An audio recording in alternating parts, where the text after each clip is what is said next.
Hey everybody, howdy. How is everybody doing? I hope you are okay. Welcome or welcome back. My name is Helga Antale and I have a sweet spot for young homemakers under 5. And I actually support them on their journey to having fulfilling marriages, without feeling lost along the way. Okay, we work it, we pursue the marriage, and we're fulfilled in the marriage without actually losing ourselves along the way. So that's what I do. If that is your jam, well, welcome or welcome back. So try this try this now if the back to school season stresses you out. Oh, the back to school season used to stress me out because I kind of felt like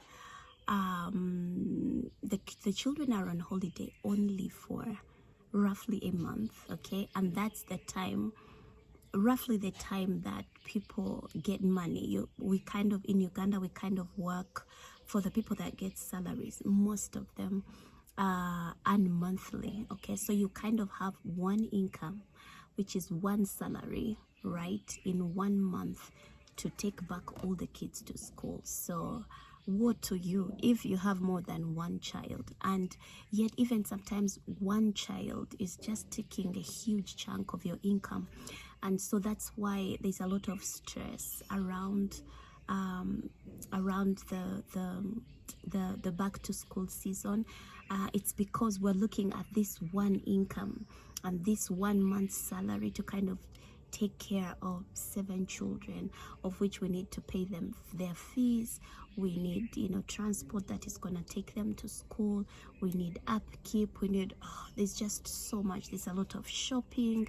There are new things. There are things that they lost. There are trips. There's so much to deal with. And so it causes a lot of strain on even the marriage, on the relationship with the man, on the family, on the husband, and what to him if he's the bread earner, and we're looking at only one stream of income. So that used to happen to me a lot in our earlier years of our marriage. And then I had a conversation with my sister. I have a big sister who has been married probably, she's almost clocking 30 years. Okay, she's done a fantastic job.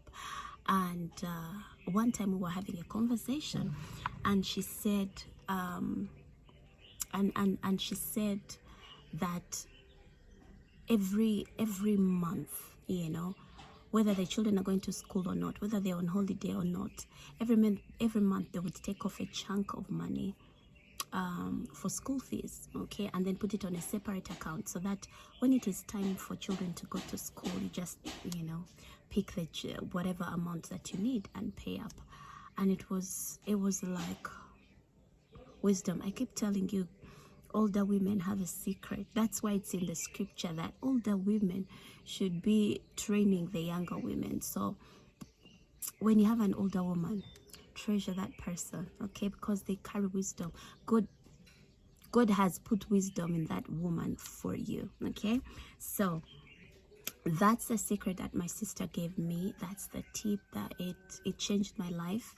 And I kind of, because I'm a how-to kind of person, I need to break it down for you a little more. So the first step, so the what I said is really the gist. That's really what to do, okay? But how to do it is, number one, you're going to calculate how much you need throughout the year, okay? Throughout the year.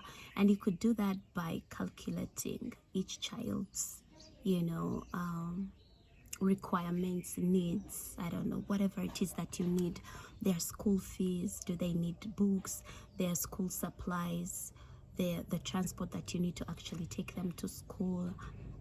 For those that are in boarding, their pocket money, their visitation Sundays, how much do you spend? Visitation days, how much do you spend? So you kind of need that figure. It's going to take you kind of it may take you an hour to actually go through this whole thing, but it will help you a whole lot, okay? So find out for each child. We're finding once again the school fees, the what is it called, the school supplies, their visitation, their shopping, blah blah blah. Okay, for each child. So we have child A, child B, child C, and then we're going to multiply child A by 3 because they go to school 3 times in the year. Child B times 3, child C times 3. Okay, we're going to imagine you have 3 children and child 3 times 3, right? Child C times 3, and then we're going to get the total, that amount. Okay, and now we're going to divide this total of child A, child B, child C, we're going to divide it by 12.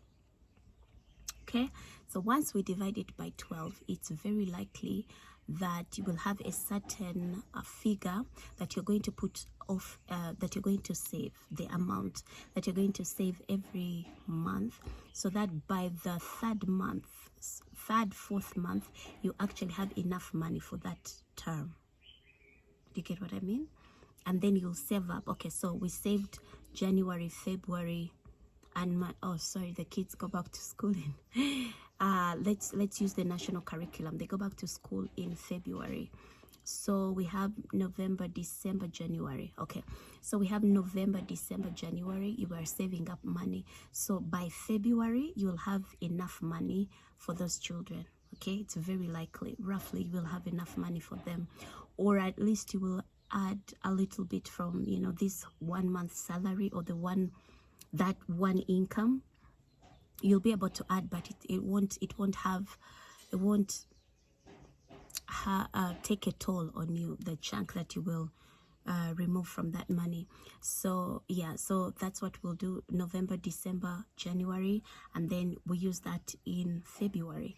And then in February we're going to save up again: February, March, April, and May, you know, so that we have enough now for, you know, the next term. And then June, July, August, September, you're going to be saving again. So what will happen is that you will find that you're more relaxed, because you know the money is there. It is there anyway. Okay, you'll be more relaxed. And the third thing to do is so the first one is to calculate how much you actually need. Number 2 is to divide that sum, the amount, by 12, so that we know how much to save per month. And then number 3 is to actually find another stream of income that can give you chunks of money every 3 months, because the children are going to be going to school for the next 13 years. Okay, for 13 years. Are they 13? They're actually 16. Okay, for 16 years your children are going to go to school. So it's not something that is going to end here. We're going to do almost 2 decades of going to school. So it would be wise, don't you think, to get an income that gives you huge chunks of money every 3 months, so that in as much as we are saving up this amount, okay, in as much as we have the income of our husbands, I'm talking to homemakers, then we also have this chunk that comes in to help us with the money. So just because the chunk has come in doesn't mean we're going to use all of it on school fees and whatever, but it is supporting us, you know, just in case something happens with this money. We have, you know, a buffer. We're good. Okay, there's no emergency, there's no nail biting. We're kind of nicely cushioned. Okay, so that is really how it works. That is really how it works in the and I've been talking about the Make a Million in 90 Days, the program that we're going to have starting 1st July. In that program, I'm going to actually be sharing how we manage the money, okay, so that it doesn't dwindle, that we don't get back to zero, okay, because there are people that are really good at making money, can make money anytime, and because you know you can make money, you spend it very easily, because you know that the skill of making money you have, but you may not have the skill to manage the money. So you find that every time you make money, it dwindles down, you know, you go back to zero, and then you exert yourself and make more money. And you feel good about the fact that you make money, granted, but can you manage the money? Can you? Will that money actually multiply? Okay, if you made good money, let's not even say good money, if you made money for a year, will you have more money the next year than you had in this year? Or you're going to make the same amount of money even the next year?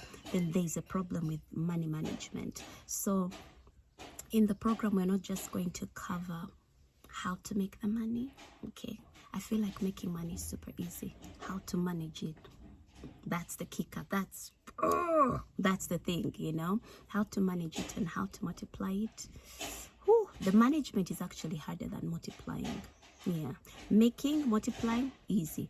Managing, that's where the challenge is. So yeah, we're not just going to make the money, we're going to also learn how to manage it. So when I tell you that, find that stream of income that can give you huge chunks of money every 3 months, you kind of need to know how to manage that stream so that you have more money next year than you had this year, right?